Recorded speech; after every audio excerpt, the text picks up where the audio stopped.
Hello children, welcome to असा education. आज हम करेंगे 10वीं क्लास की हिंदी की बुक क्षितिज का दूसरा चैप्टर राम लक्ष्मण परशुराम संवाद। इसकी हम करेंगे व्याख्या। तो आइए देखते हैं कि इस चैप्टर में क्या बताया गया है। ये लिखा गया है तुलसीदास जी के द्वारा। तो आइए शुरू करते हैं।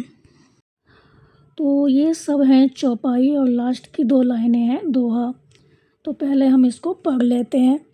नाथ संबुधन भंजनहारा, होइए कोई एक दास तुम्हारा। आयुष कहे कहिए किन मोही, सुनी रिसाई बोले मुनि कोही।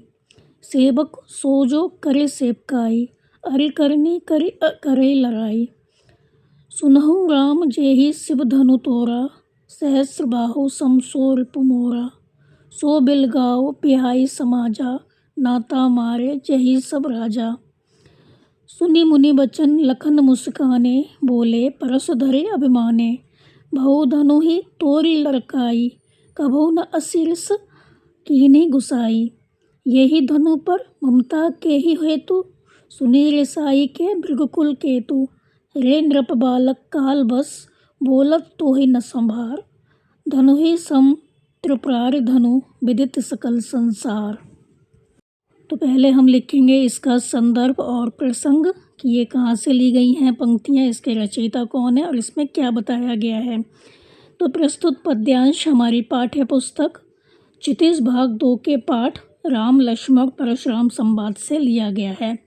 इसके रचयिता गोस्वामी तुलसीदास जी हैं।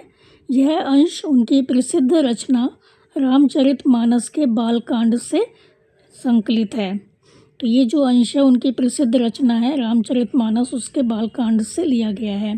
तो इस प्रसंग में सीता स्वयंवर में भगवान राम द्वारा शिव का धनुष तोड़े जाने के बाद राम लक्ष्मण और परशुराम के बीच जो संवाद हुआ है, जो बातचीत हुई है, उसका वर्णन किया गया है। अब हम देखते हैं इसकी व्याख्या।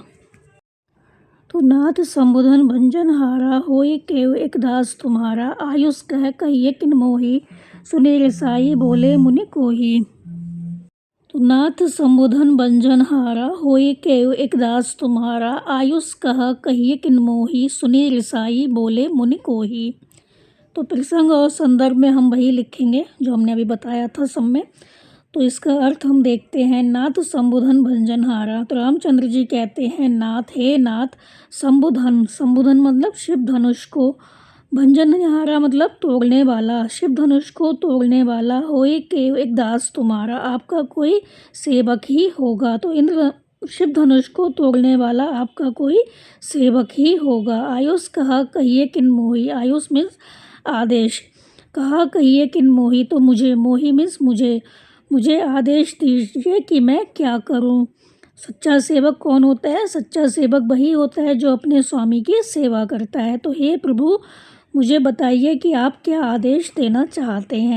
तो सुने रिसाई बोले मुनि कोही, मुनि कोही मतलब क्रोधित मुनि मतलब परशुराम। रिसाई मीन्स क्रोधित होकर। तो सुने रिसाई बोले मुनि कोही, यह सुनकर क्रोधित मुनि परशुराम बोले। तो यह सुनकर क्रोधित मुनि परशुराम बोले। तो रामचंद्र जी कहते हैं, हे नाथ, शिव धनुष तोड़ने वाला आपका कोई सेवक ही होगा। मुझे आदेश दीजिए कि मैं क्या करूं। सच्चा सेवक वही होता है जो अपने स्वामी की सेवा करता है। तो हे प्रभु, मुझे बताइए कि आप क्या आदेश देना चाहते हैं। यह सुनकर क्रोधित मुनि परशुराम बोले। यही नीचे दिए गए हैं आपके शब्द अर्थ, इनको आप देख लीजिए। तो परशुराम जी क्या कहते हैं, सेवक सोजो करे सेवकाई, अरि करनी करे लड़ाई। सुनहु राम जेहि शुभ धनु तोरा, सहस्र बाहु समसो रिपु मोरा। तो वो बताते हैं कि सेवक कौन होता है और शत्रु कौन होता है। सेवक कौन होता है? सेवक सोजो करे सेवकाई, सेवक वो होता है जो कि सेवा करता है। ये तो शत्रुओं का काम होता है। अरे करनी करे लड़ाई, तो यदि कोई शत्रु जैसा कार्य करेगा तो उससे तो युद्ध किया जाता है। सुनो राम जेहि शिव धनु तोड़ा, सुनो राम, हे राम, जिसने शिव धन को तोड़ा है, शिव के धनुष को, शिव जी के धनुष को तोड़ा है।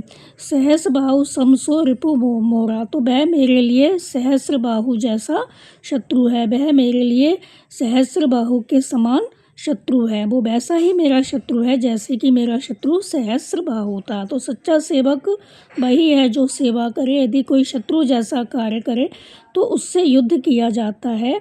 तो हे राम, जिसने शिव धनुष तोड़ा है वो मेरा कौन है? शत्रु है। कैसा शत्रु है? सहस्त्रबाहु के समान। जैसा सहस्त्रबाहु मेरे लिए शत्रु था वैसा ही वो भी मेरे लिए शत्रु ही है। अब क्या होता है, जो परशुराम जी होते हैं उन्हें बहुत गुस्सा आ जाता है और जो लक्ष्मण जी होते हैं वो आग में घी डालने का काम करते हैं, उन्हें और क्रोधित कर देते हैं। तो सो बिलगाओ बेहाई समाजा, नाता मारे जहीं सब राजा।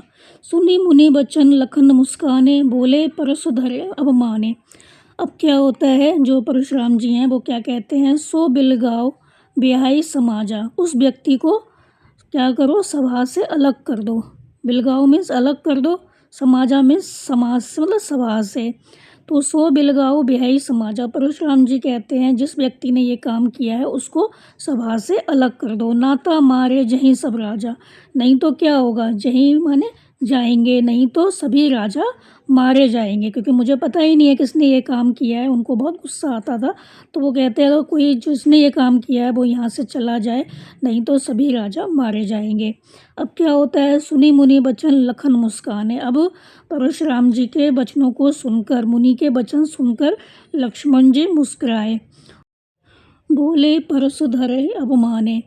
अब क्या होता है, लक्ष्मण जी मुस्कुराते हैं और परशुराम जी से कुछ अवमाने मतलब तिरस्कार पूर्वक बातें कहने लगे। परशुधर मतलब जो फरसा होता है उसको धारण करने वाले, मतलब परशुराम, उनके हाथ में हमेशा एक फरसा होता है। तो परशुराम जी से वो कुछ तिरस्कारपूर्ण बातें कहने लगे। तो उस व्यक्ति को सभा से अलग कर दो। परशुराम जी कहते हैं कि उस व्यक्ति को सभा से अलग कर दो, नहीं तो सभी राजा मारे जाएंगे।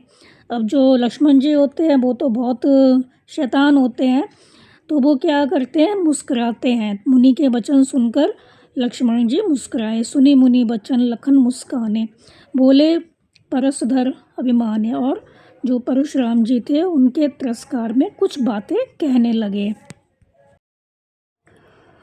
तो क्या होता है, बहु धनु ही तोरी लड़काई, कबहू न असीस कीन्ही गुसाई। यही धनु पर ममता के ही हेतु, सुनी रिसाई कह भृगुकुल केतु। अब जो लक्ष्मण जी हैं वो क्या कहते हैं कि हमने तो बचपन में बहुत से धनुष तोड़े थे, लेकिन आपने तो कभी इतना क्रोध नहीं किया। बहु धनुहि तोरी लड़काई, लड़काई मतलब बचपन में, धनुहि मतलब धनुष।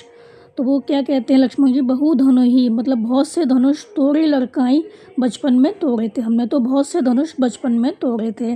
कभू न असीरिस कीन्ही गुसाई, लेकिन आपने कभी भी इस तरह से रिस मतलब गुस्सा, आपने कभी भी इस तरह से गुस्सा नहीं किया। हे स्वामी, आपने कभी भी इस तरह से, गुसाई में स्वामी, तो आपने कभी भी इस तरह से स्वामी गुस्सा नहीं किया। यही धनु पर ममता के ही हेतु, तो वो पूछते हैं इस धनुष से आपको इतना मोह क्यों है, किस कारण से है। के ही हेतु मतलब किस कारण से है, ममता मीन्स इतना अधिक मोह। तो इस धनुष पर आपका इतना अधिक मोह क्यों है, किस वजह से है। सुनी रिसाई के भृगुकुल केतु, तो यह सुनकर भृगुवंश के श्रेष्ठ मतलब भृगुवंश के श्रेष्ठ मतलब गौरव जो परशुराम जी थे वो ईसाई के है मतलब क्रोधित होकर बोलते हैं। तो यहाँ पे क्या बताया गया, जो लक्ष्मण जी हैं वो कहते हैं कि हे स्वामी गोसाई स्वामी, तो हे स्वामी बचपन में हमने बहुत से धनुष तोड़े थे, तब तो आपने कभी इतना क्रोध नहीं किया, इस धनुष से आपको इतना मोह क्यों है, वो पूछते हैं। तो यह सुनकर जो परशुराम जी हैं वो तो गुस्से वाले थे ही, तो उनमें और क्रोध आ जाता है। तो यह सुनकर भृगुवंश के श्रेष्ठ परशुराम क्रोधित होकर बोले। तो परशुराम जी को जब लक्ष्मण जी गुस्सा दिलवा देते हैं तो लक्ष्मण जी कहते हैं, रे निरब्बालक काल बस बोलत तो ही न संभारा, धनुहि सम त्रिपुरारि धनु विदित सकल संसारा।